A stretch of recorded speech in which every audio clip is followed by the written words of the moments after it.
It's good to finally talk to you. You too. Are you in Stockholm or where are you? Yeah, I'm kind of in Stockholm. I mean, Okay. it's a town called Uppsala. Okay. It's close to Stockholm, but it's not Stockholm, but it's very close. Okay. I just managed to get back from. I was in LA when kind of, yeah, like I got back from LA a week before the coronavirus Hmm. hit, Yeah. basically. Yeah. So I just managed to get back home. Now, Yeah. Sweden's dealing with this thing way different than the rest of the world is. How's that? What is that like? Actually, I think, there's a lot of headlines and, stuff being said and written, but it's really, I would say it's handled quite well here. Mm. I mean, because the thing is that if the Swedish government tells the Swedish people that you need to do this and this, people are actually going to do it. So I mean, when the Swedish government gives a recommendation, it's not like something people don't care about, like they really listen. So it's basically like, having a law, for it. So people actually listen. So I think, yeah, Yeah, people trust the government over there more than they do here. yes, that's exactly what it is. Yes, for sure. And I'm actually Norwegian, so I feel like I can be like objective and Yeah. like see, yeah, if it's working or not. But I actually think Sweden is doing quite a good job. Yeah. Yeah, it's I read a few things about it and it seems like some of the stuff they have or some of the rules at least that they have in place are really similar to what we have here. I'm in Florida, by the Yeah. way. And Hmm. Florida, I mean, they have a lot of strict like legal restrictions that you're supposed to follow, but most people aren't really following them. And it sounds almost like in a way Sweden's rules are probably just as effective as what's going on where I am right now. It's Yeah. just people here are just pushing it way harder than they should be. Right. Right. And here it's not really necessary to push it that hard because, like, if the Right. prime minister says something, everyone is like, okay. Yeah. Yes. So, yeah, you're right. So you're in Florida. Yeah, yeah. Florida. Yep. I'm It's so nuts. jealous. It's very different from your part of the world. Yeah, it Extremely is. different. No, today it's like so just gray. It's almost like purple. Like it's so gray. I mean, Wow. yeah. I'm like, I need some sun. So I've listened to a couple of your talks.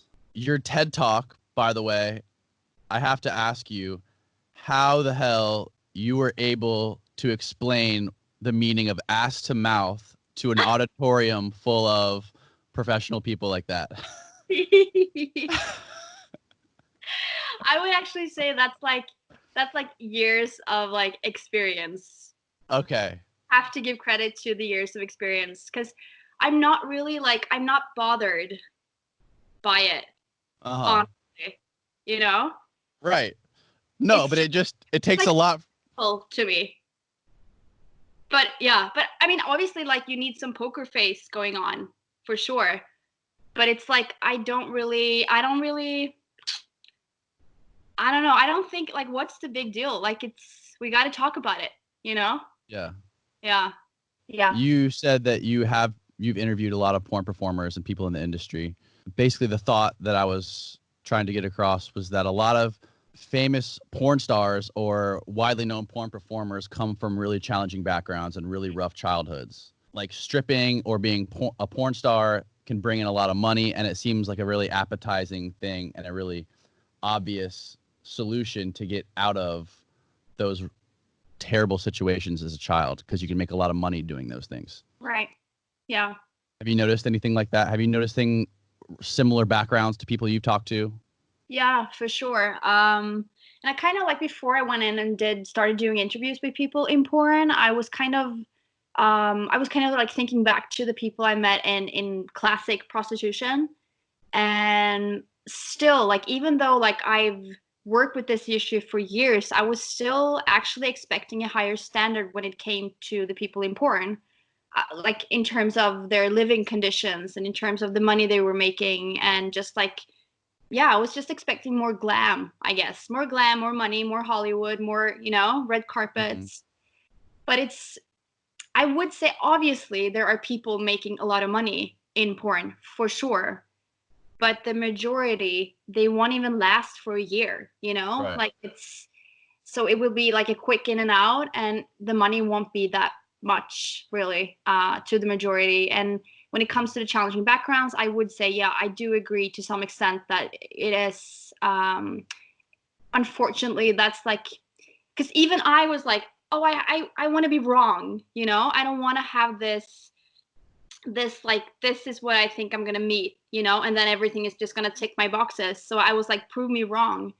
But Yeah. obviously I have heard, you know, some horror stories when it comes to people in porn, why they entered, their childhood, growing up in poverty, growing up in perhaps homelessness, Hmm. being, you know, victims of abuse, physical, sexual, you know, foster care. Like all of these factors are, yeah, they are relevant, and yeah, for sure.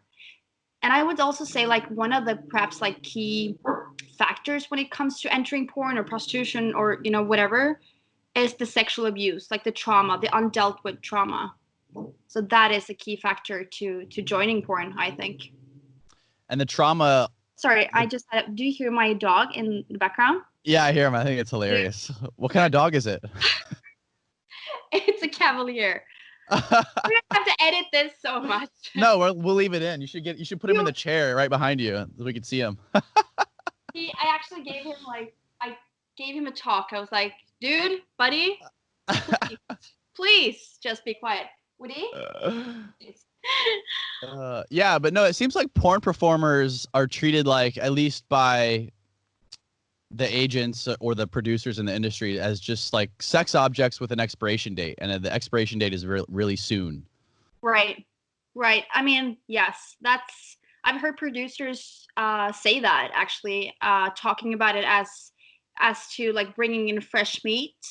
Mm. You know, they want to offer something new to the consumer, and once the consumer is kind of fed up with that, then, you know, she or he is gone, and then, you know, off to the next one.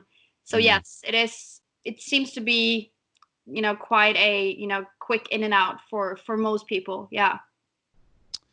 Is there is that industry big in Sweden, or was that mainly in LA where you were doing all that research? Yeah, that was Okay. mainly in LA and in Okay. Vegas. Yeah, LA and Vegas. yeah. Okay. But it exists in Sweden for sure, but not to that extent at all. Hmm. I think like we have more porn production here than people are aware of, but still compared to what you guys have in the US, like it's nothing. Yeah. LA is such a crazy place. Yeah, it is. I think we all could agree on that. But there's just something like, it's so, I don't know if it's like cheesy, but I absolutely love LA. Like it's just Do something, you really? I adore it. Yes, I do. And my favorite part actually is downtown, and everyone keeps telling me like, "Oh, you can't be there. It's dangerous." And I'm like, "But it's where the I think most of authentic people are, you know, because it's so much homelessness and so many people with, you know, difficulties, but to like sit down and have a conversation with one of them, it's like, to me that's like the most rewarding.